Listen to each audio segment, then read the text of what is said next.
Ma fille m'a conduite ici en me parlant de convalescence. Elle a juste oublié de préciser que les portes de cet endroit se fermaient à clé de l'extérieur. Le nom sur la grille était Les Mimosas, mais j'ai vite compris son vrai nom. Une maison de retraite, une prison. Je m'appelle Eliane Moreau, j'ai 75 ans. Et depuis 7 jours, je suis la captive de ma propre enfant, Cécile. Celle pour qui j'ai sacrifié chaque minute de mon existence depuis la mort de son père. J'étais organisatrice d'événements à Toulouse, une vie de bruit et de fureur. Et j'ai tout donné pour elle. Chaque kermesse organisée jusqu'à l'épuisement, chaque repas sauté, chaque franc économisé, c'était pour construire son avenir. Je ne savais pas que je construisais en même temps les murs de ma propre cellule. Tout a commencé par une simple chute dans mon jardin. Un vertige, une faiblesse. Cécile est arrivée, son visage une parfaite composition de sollicitude et d'inquiétude. « Maman, tu ne peux pas rester seule. C'est trop dangereux. » Ces mots étaient un baume sur ma douleur, et j'ai bu le poison de sa fausse bienveillance, sans méfiance. J'ai signé les papiers qu'elle me tendait. Une procuration juste pour les urgences, pour gérer les factures, le temps que tu sois sur pied. A-t-elle murmuré? La confiance d'une mère est une arme terrible quand elle est retournée contre vous. Je me suis retrouvée dans cette chambre stérile qui sent l'eau de Javel, avec une caméra qui me surveille depuis le plafond et des fenêtres qui ne s'ouvrent que pour laisser passer un filet d'air. Mais jamais un corps. La vérité m'a frappé au visage 1 semaine plus tard, sous la forme d'une page de journal froissé, glissée en secret par une jeune aide-soignante qui avait encore une âme. Dans la section des annonces immobilières, sous une photo de ma façade et de mes géraniums, il y avait mon nom. Ma maison à Saint-Cyprien, le sanctuaire de toute ma vie, était à vendre. La procuration n'était pas pour les factures. C'était mon arrêt de mort civile, un acte de dépossession. Dans le silence assourdissant de cette chambre, la douleur de la trahison a été plus vive que n'importe quelle fracture. On ne me volait pas seulement des murs, on me volait mon histoire, mon identité, mon droit de décider. Ils pensaient avoir enfermé une vieille femme fragile, prête à s'éteindre en silence. Ils se sont trompés en me poussant dans cette cage.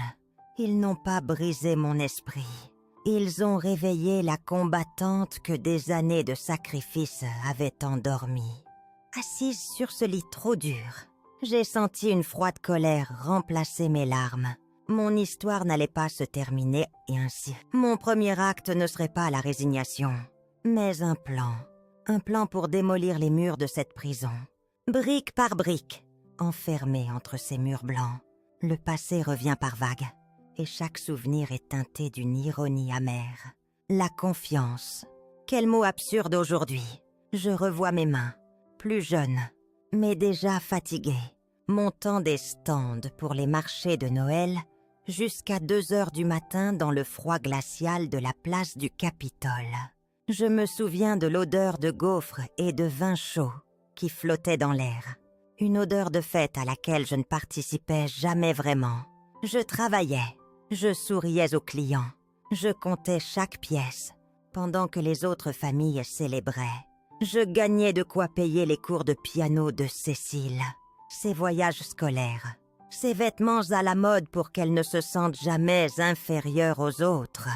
Combien de fois ai-je dîné d'un simple bol de soupe pour qu'elle puisse avoir son plat préféré? Combien de fois ai-je renoncé à un nouveau manteau pour lui acheter les livres dont elle avait besoin pour ses études de commerce? Ces sacrifices, je les faisais sans y penser. Comme on respire, c'était le rôle d'une mère, pensais-je. Un amour inconditionnel.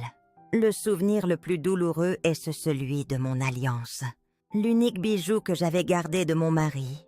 Cécile avait 25 ans et rêvait de son premier appartement.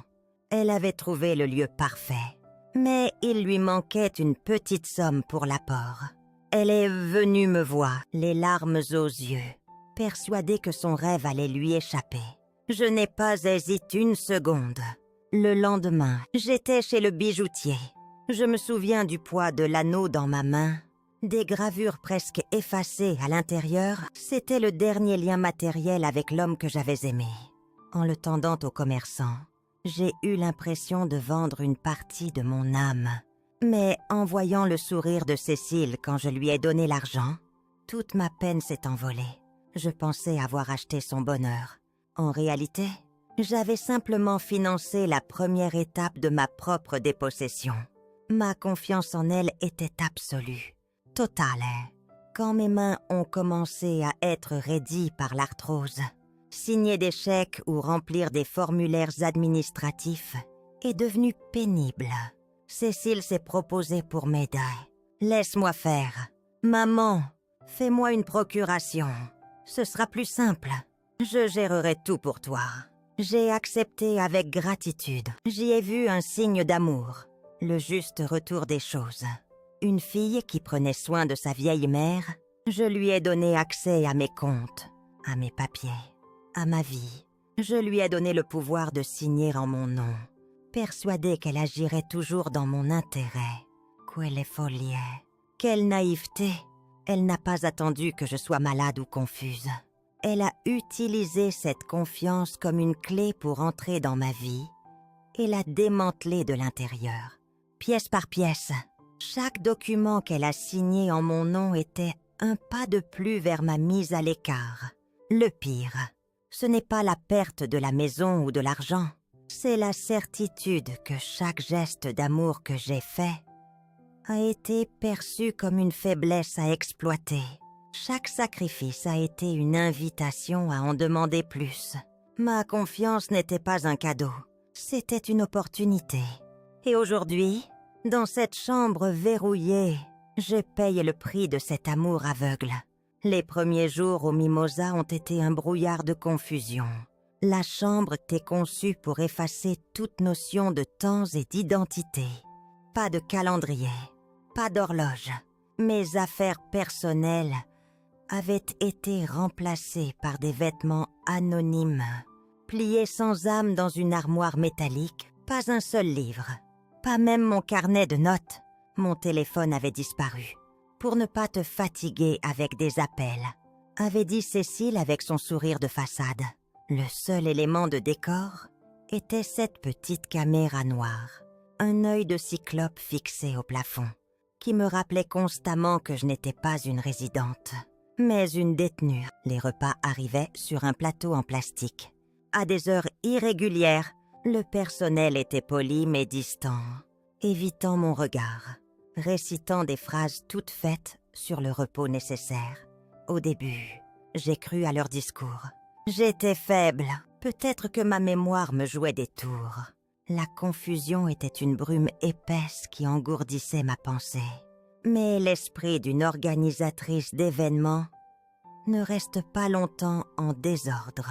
J'ai commencé à noter les détails, les serrures qui cliquaient derrière chaque infirmière, l'impossibilité d'ouvrir la fenêtre pour sentir l'air du soir, le fait qu'on me refuse l'accès au jardin commun à cause de votre état fragile. Madame Moreau, mon état fragile. J'ai organisé des festivals sous des orages, géré des crises de dernière minute, avec des centaines de personnes. La fragilité n'a jamais fait partie de mon vocabulaire. Le doute a commencé à s'insinuer, puis la suspicion, et enfin une colère froide et létolote. Il ne me protégeait pas, il m'isolait. C'est Sophie qui a percé l'abcès, une jeune aide-soignante d'une vingtaine d'années, avec des yeux qui n'avaient pas encore appris à mentir. Contrairement aux autres, elle me regardait, vraiment. Un soir, en m'apportant mon plateau repas, elle a accidentellement fait tomber une serviette en papier près de mon lit. Son regard m'a ordonné de ne pas réagir. Ce n'est qu'après son départ que j'ai récupéré le petit bout de papier plié en 4. L'écriture était rapide, presque fébrile. Vous n'êtes pas ici pour convalescence. Votre fille a signé une admission pour troubles cognitifs avec une procuration générale. C'est illégal sans évaluation médicale indépendante. Ils vont vendre votre maison. Ne signez plus rien. Ne croyez personne. » Chaque mot était un coup de poignard. Troubles cognitifs. Le mensonge était si énorme, si cruel. La procuration n'était pas juste pour les factures. C'était l'arme du crime. Le lendemain, Sophie est revenue avec un journal. Caché sous une pile de draps propres, « Lisez vite », a-t-elle murmuré. Et là, c'était écrit noir sur blanc. L'annonce de l'agence immobilière, avec la mention « compromis de vente signé ». Signé.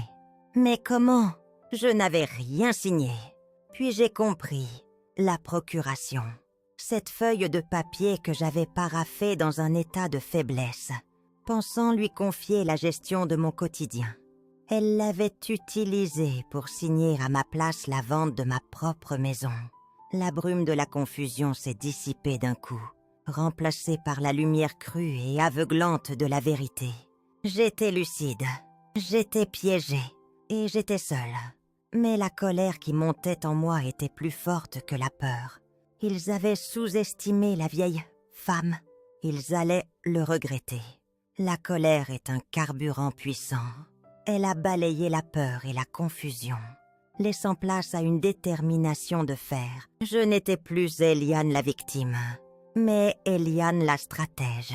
Chaque minute passée dans cette chambre est devenue une minute de préparation. Privée de papier, j'ai utilisé les serviettes en papier que Sophie me laissait par erreur.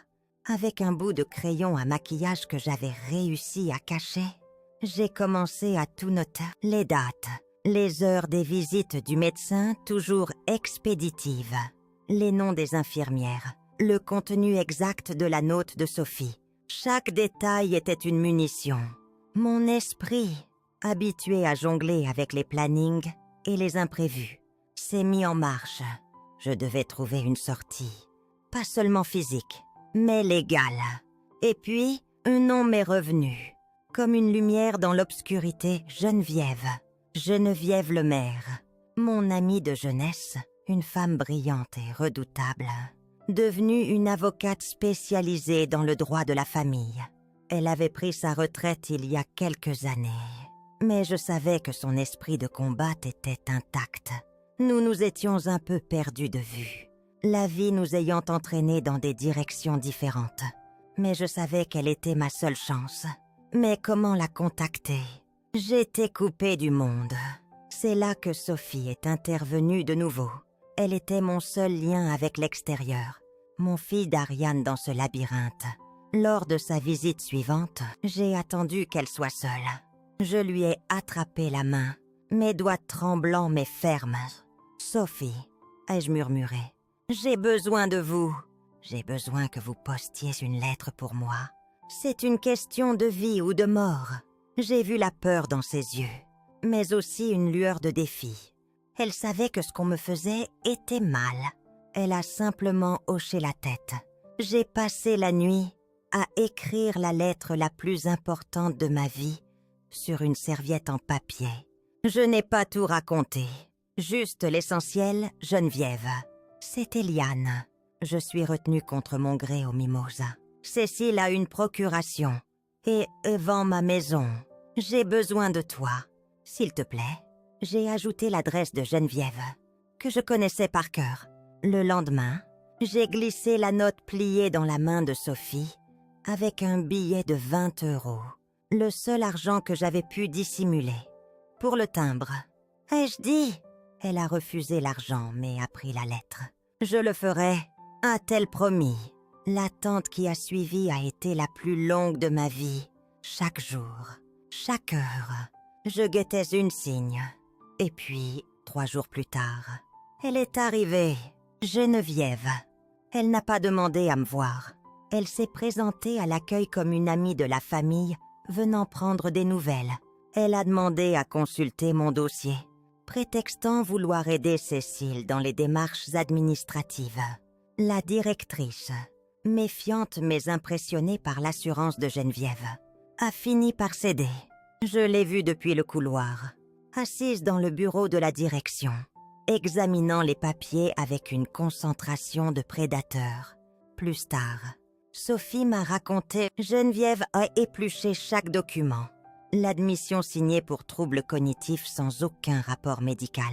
La procuration, une documente simple, non notarie, totalement insuffisante pour une décision aussi grave qu'une mise sous tutelle ou la vente d'un bien immobilier.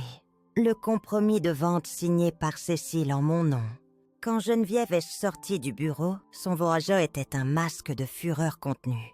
Elle a croisé mon regard dans le couloir et m'a fait un imperceptible signe de tête. Ce n'était pas un signe d'amitié, c'était un signal de bataille. La guerre était déclarée.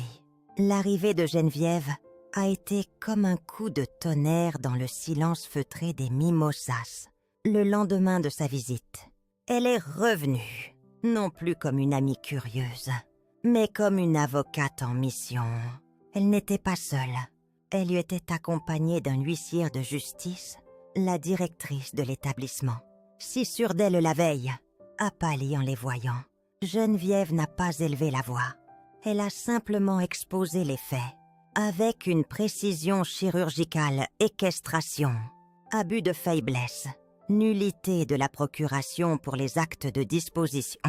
Elle a exigé ma libération immédiate, menaçant de contacter le procureur de la République sur le champ.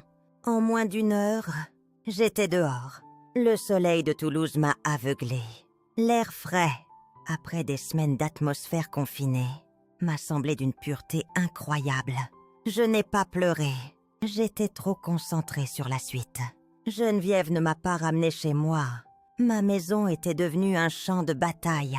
Et Cécile avait été alertée de ma sortie. Geneviève m'a installée dans un petit appartement qu'une de ses amies louait. Un lieu sûr et anonyme. C'est là, dans ce refuge temporaire, que nous avons préparé notre contre-attaque.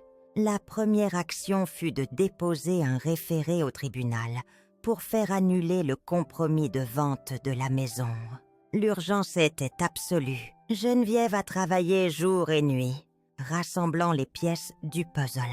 Elle a officiellement révoqué la procuration que j'avais signée, notifiant la banque, les impôts et tous les organismes concernés.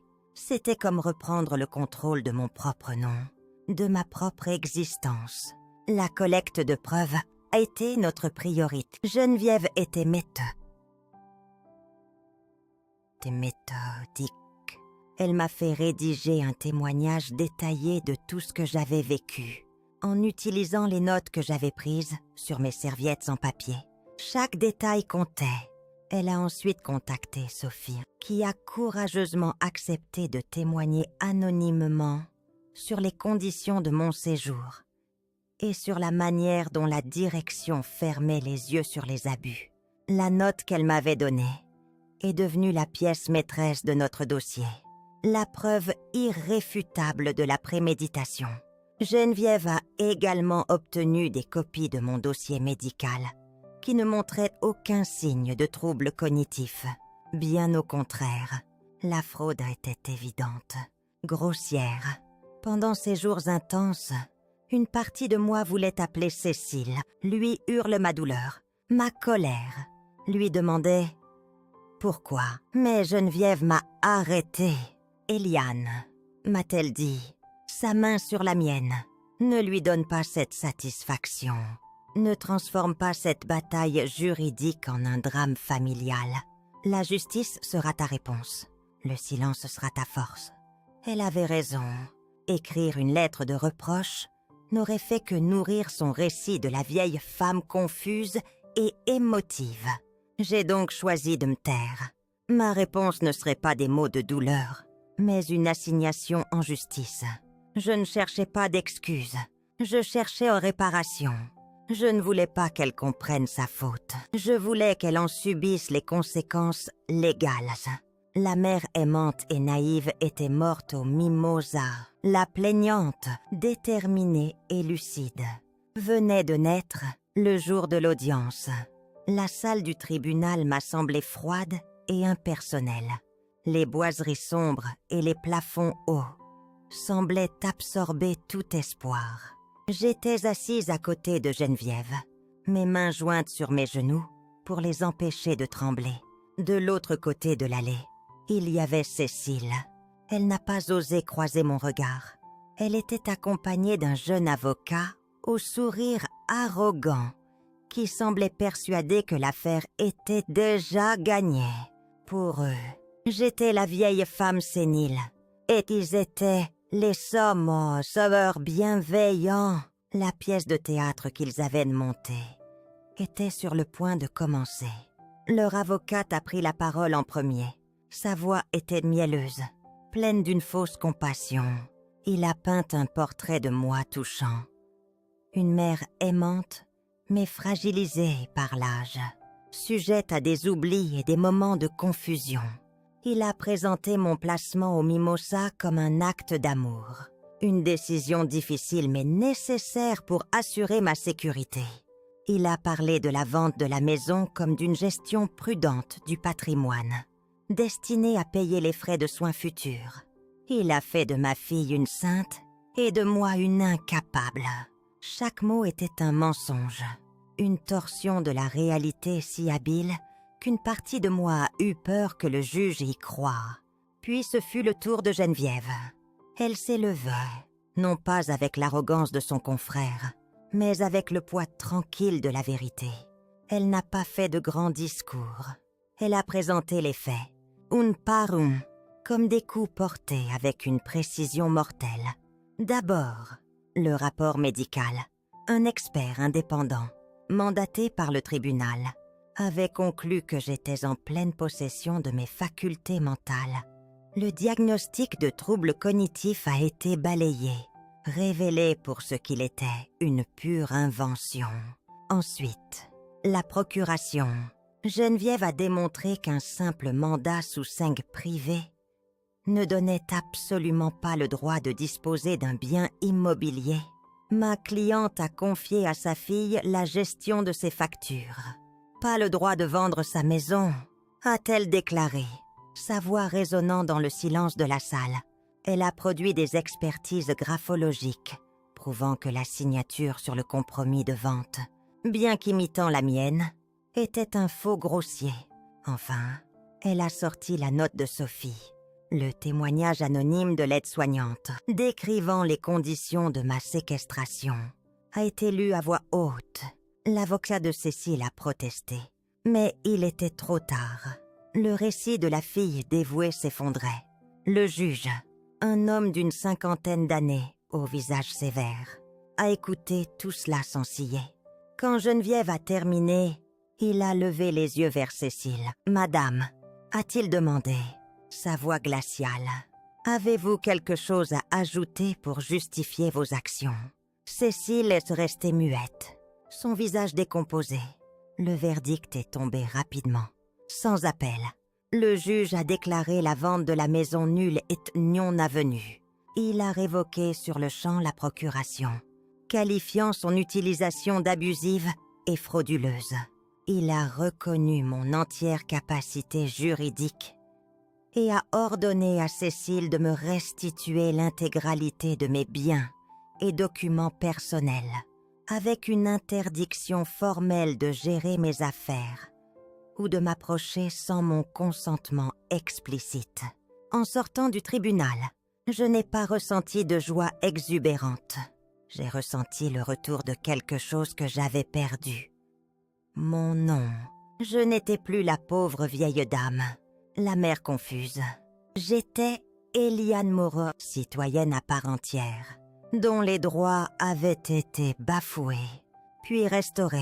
Ma dignité, qu'on avait tenté de m'arracher, m'était rendue. La bataille était gagnée.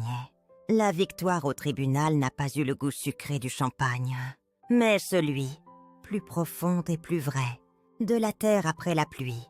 Le lendemain du jugement, ma boîte aux lettres, restée silencieuse pendant des semaines, a commencé à déborder. Des lettres de voisins, d'amis que je n'avais pas vus depuis des années, de membres des associations avec qui j'avais travaillé. Ils avaient lu l'article dans le journal local qui relatait l'affaire. Leurs mots étaient des baumes. Ils ne me parlaient pas avec pitié, mais avec respect et admiration. Eliane, tu es une battante. Nous avons toujours su que tu étais une femme de tête. Ton courage nous inspire. J'ai compris que la communauté que j'avais passé ma vie à construire ne m'avait pas oubliée. Elle était là, solide, bienveillante. Cécile m'avait isolée, mais elle n'avait pas réussi à m'effacer. Retourner chez moi, dans ma maison de Saint-Cyprien, a été l'étape la plus difficile et la plus belle. La première fois que j'ai remis la clé dans la serrure, mes mains tremblaient. L'intérieur était froid, silencieux. Il y avait une odeur de renfermé, de vie mise en pause. Mais c'était chez moi, mon fauteuil, mes livres, mes photos, tout était là. La première chose que j'ai faite a été d'ouvrir toutes les fenêtres, de laisser l'air et la lumière chasser les fantômes. Puis, je suis allée dans mon jardin, mon petit carré de terre, mon sanctuaire. Il était à l'abandon. Les mauvaises herbes avaient envahi mes parterres. Mais mes marguerites, mes fleurs préférées, luttaient encore pour survivre. Quelques têtes blanches et jaunes perçant courageusement le désordre. M'occuper de ce jardin est devenu ma thérapie. Chaque mauvaise herbe arrachée était une injustice que j'extirpais. Chaque fleur arrosée était une part de moi que je nourrissais, lentement, jour après jour. Le jardin a repris vie, et moi avec lui, la solitude. Au début, était pesante, mais peu à peu, elle s'est transformée. Les amis et les voisins ont commencé à passer. D'abord timidement, puis plus régulièrement. J'ai recommencé à faire ce que j'avais toujours aimé. Rassembler les gens. J'ai organisé des goûters du jardin le dimanche après-midi. Des rencontres simples, avec du thé et des gâteaux faits maison, autour de ma table en fer forgé. Nous avons commencé à parler. D'autres femmes de mon âge m'ont raconté leurs propres histoires, leurs propres peurs face à la dépendance, à la solitude, à la manière dont leurs enfants, parfois sans mauvaise intention, les infantilisaient. J'ai partagé mon expérience, non pas pour me plaindre, mais pour informer. J'ai expliqué ce qu'était une procuration, les différents types de mandats, l'importance de consulter un notaire, de ne jamais signer un document sous la pression de l'émotion. Mes petites réunions sont devenues des ateliers informels de self-défense juridique pour seniors. Je n'étais plus seulement Eliane la victime. J'étais devenue Eliane la ressource. Le point culminant de cette renaissance a eu lieu quelques mois plus tard. Le centre culturel du quartier, où j'avais organisé tant d'événements, m'a invité à prendre la parole lors d'une soirée sur les droits des aînés. J'ai hésité. Parler de mon histoire devant une salle comble me terrifiait. Mais Geneviève m'a dit une chose.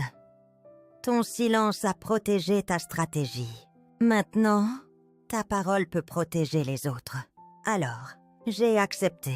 Ce soir-là, debout sur la petite scène, sous la lumière des projecteurs, j'ai tout raconté. La chute, la confiance aveugle, la chambre verrouillée, la note de Sophie, le procès. Je n'ai pas cherché à émouvoir. J'ai simplement exposé les faits, avec la clarté que la distance et la victoire m'avaient donnée. Quand j'ai terminé, il y a eu un long silence. Puis, quelqu'un a commencé à applaudir. Et un autre. Et bientôt, toute la salle était debout, m'offrant une ovation qui semblait ne jamais vouloir finir. Ce n'était pas de la pitié, c'était de la reconnaissance. Ce soir-là, sous les applaudissements de ma communauté, j'ai compris que j'avais gagné bien plus qu'une maison. J'avais retrouvé ma voix. Et j'allais l'utiliser. Aujourd'hui, ma vie n'est plus rythmée par les sacrifices, mais par des rituels choisis. Le café noir du matin, l'odeur de la terre humide de mon jardin, le plaisir de voir mes marguerites s'épanouir. Mon histoire, qui a commencé par une trahison et une séquestration, s'est transformé en un voyage inattendu vers la liberté. Je n'ai pas seulement récupéré ma maison, j'ai récupéré le droit de définir qui je suis. Je ne suis plus la mère de Cécile. Je suis Eliane Moreau, une femme de 75 ans qui a appris à se battre. Je pense souvent à ce que signifie pardonner. Je n'ai pas pardonné à Cécile. Peut-être que je ne le ferai jamais. Le pardon ne peut pas être une obligation. Mais je ne vis plus dans la colère. J'ai choisi de transformer ma douleur en force. Non seulement pour moi, mais pour les autres. J'ai appris que poser des limites n'est pas un acte d'égoïsme, mais une forme essentielle de respect de soi. On enseigne aux femmes de ma génération à donner sans compter, à se sacrifier en silence. J'enseigne aujourd'hui qu'il faut aussi apprendre à dire non, à se protéger, à lire les petites lignes d'un contrat avant de le signer avec le cœur. Mon message est simple. Il n'est jamais trop tard. Il n'est jamais trop tard pour réclamer sa dignité, pour se battre pour ses droits, pour reprendre le contrôle de son histoire. La société nous met souvent de côté passé un certain âge, nous considérant comme fragiles, dépassés. Mais la force de caractère, la lucidité et la détermination n'ont pas de date de péremption. Ma plus grande victoire n'est pas celle du tribunal, mais celle que je remporte chaque matin en me réveillant dans ma propre maison, libre de mes choix. Ce matin, en arrosant mes fleurs, j'ai pensé à une femme dont une amie m'a parlé. Une femme dont le fils a pris le contrôle de ses finances pour son bien. J'ai posé mon arrosoir. Je me suis préparé un café noir et je me suis assise à mon bureau. J'ai pris une feuille de papier et j'ai commencé à écrire. Chère madame, je ne vous connais pas, mais je connais votre histoire. Permettez-moi de vous raconter la mienne. Mon combat n'est plus seulement le mien, il est devenu celui de toutes celles qui ont été réduites au silence. Et ma voix, maintenant, est là pour elles. Si cette histoire a trouvé un écho en vous, si elle vous a rappelé une situation ou une personne que vous connaissez, partagez-la. Votre voix compte aussi. Laissez un commentaire ci-dessous pour témoigner votre soutien ou raconter votre propre combat. Et si vous souhaitez entendre d'autres récits de courage et de résilience, abonnez-vous à notre chaîne. Ensemble, nous pouvons briser le silence.